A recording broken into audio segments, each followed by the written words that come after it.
Hello, how are you all doing? Welcome to a new Rocketbot class, Level 1. In today's class, we're going to look at variable manipulation.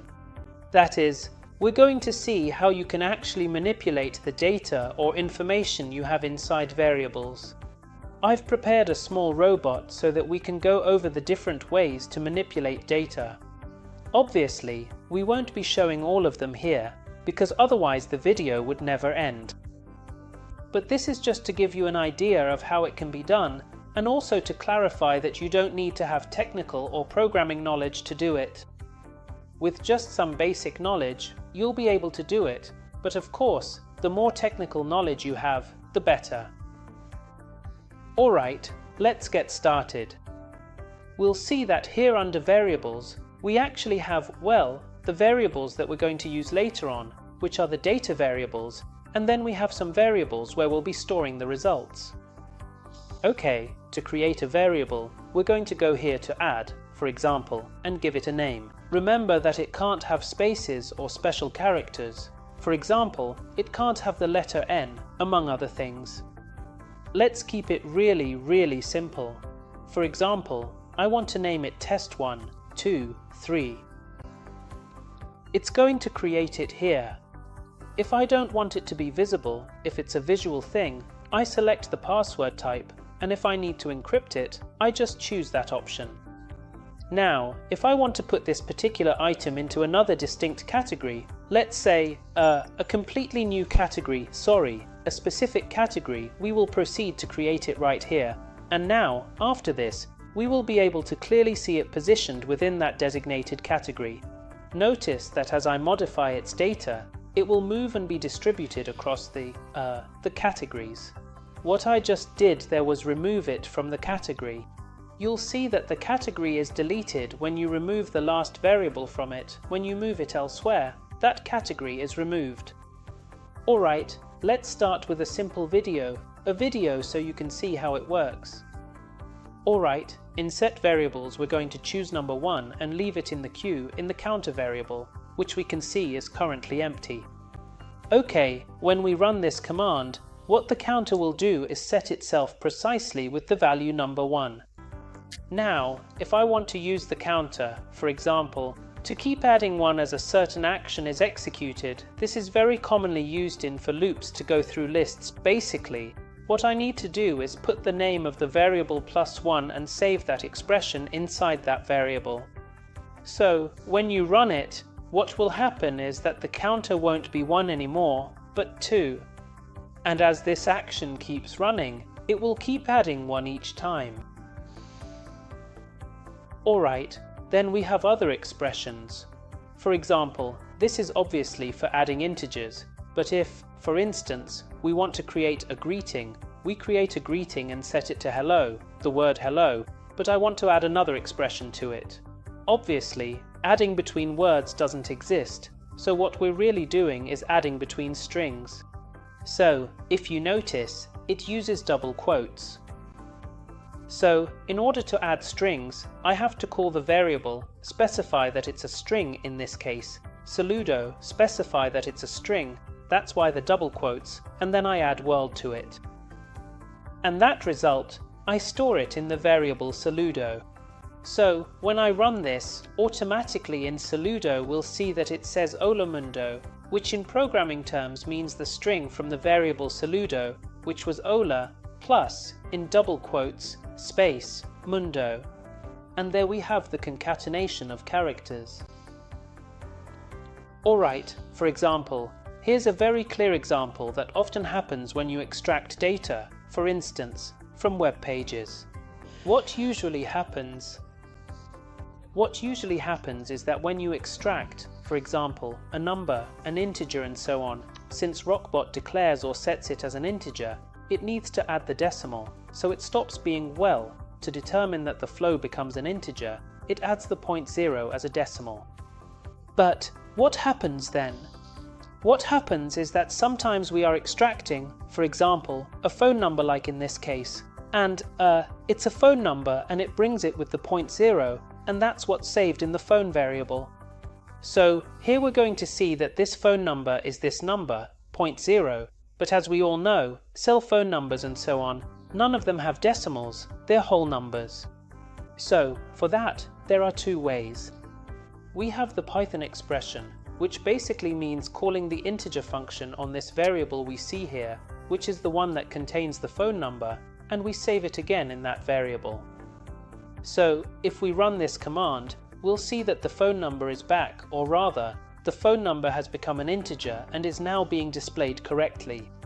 Now, I'll run this command again to show that there's another way to do it, which is precisely this expression here.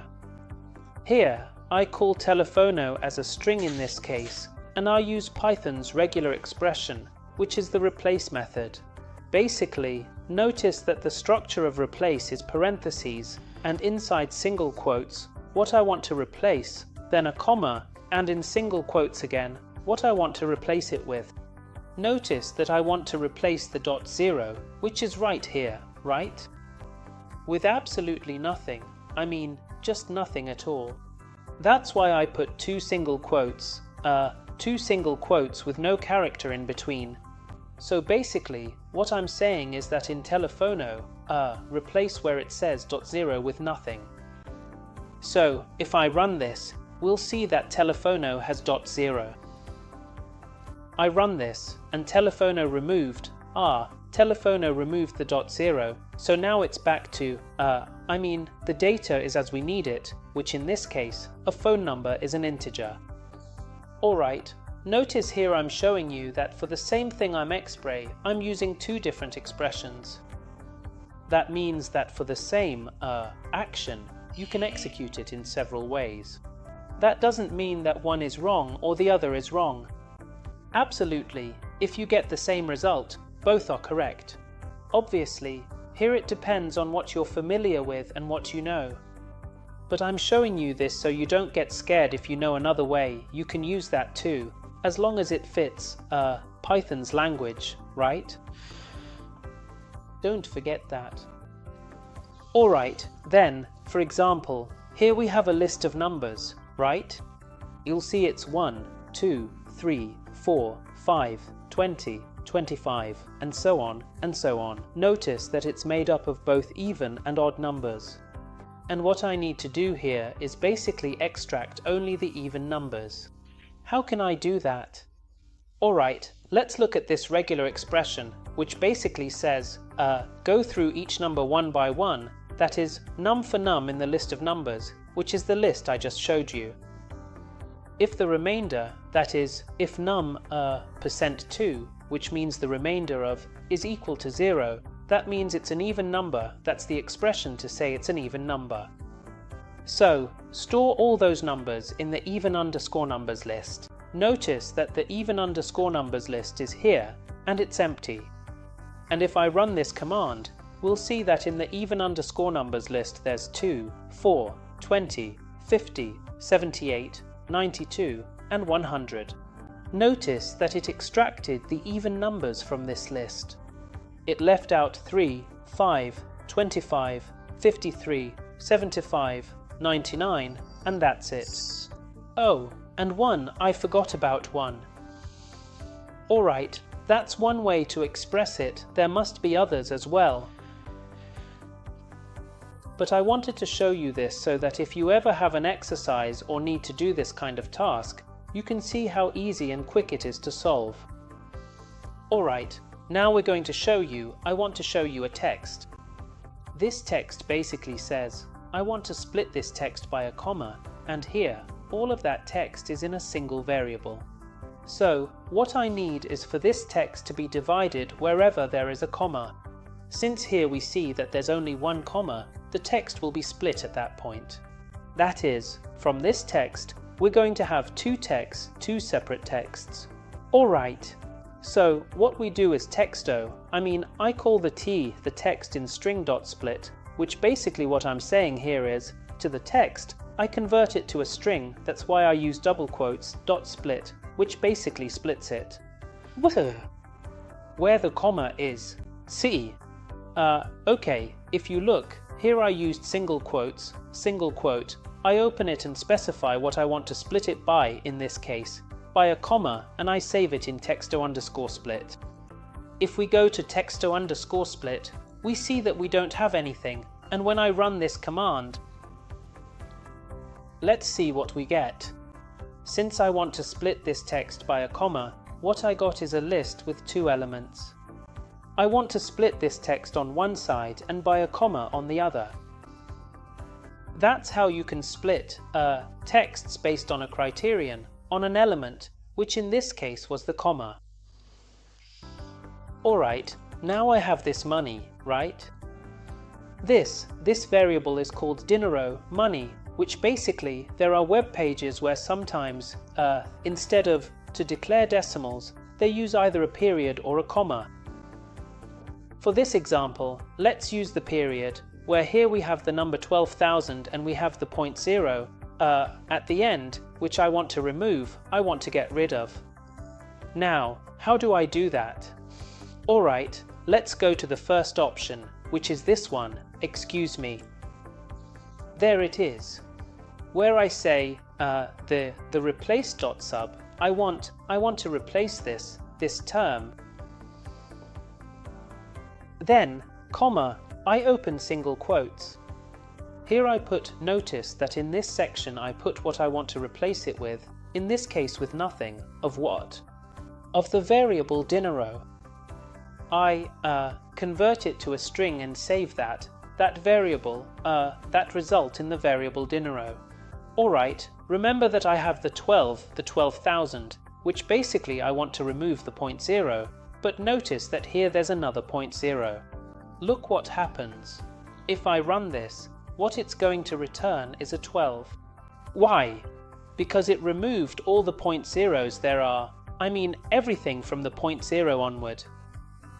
Now, how can I fix that?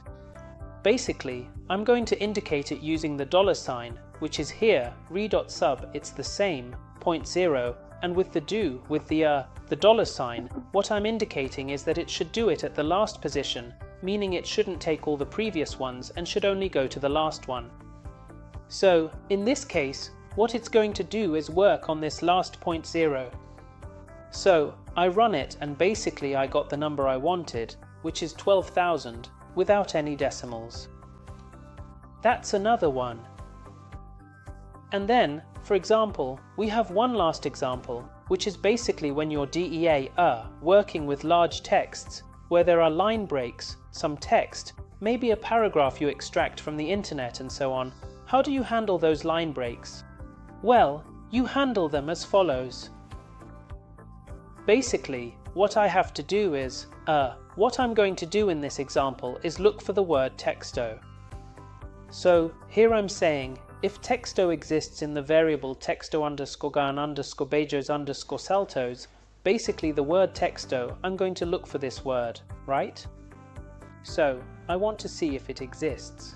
First, I'm going to do it the conventional way we've been using so far.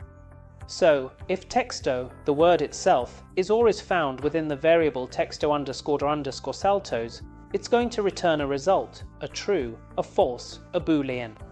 Here, I'm basically asking if it exists. So, it's going to say there's an error. Why? Because I'm working with a string, specifically a piece of data that has a line break. So, in order to work with line breaks, what I need to do is basically use triple double quotes. Now, this way, notice that res is empty. What I'm going to do is, I run it and, if texto is found within texto_salto, which it is, it returns true. And here we see that it returned true.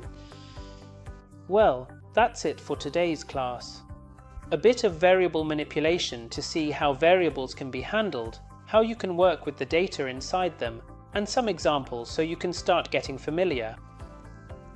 I hope this was helpful for you, and I'll see you in the next class. Thank you very much.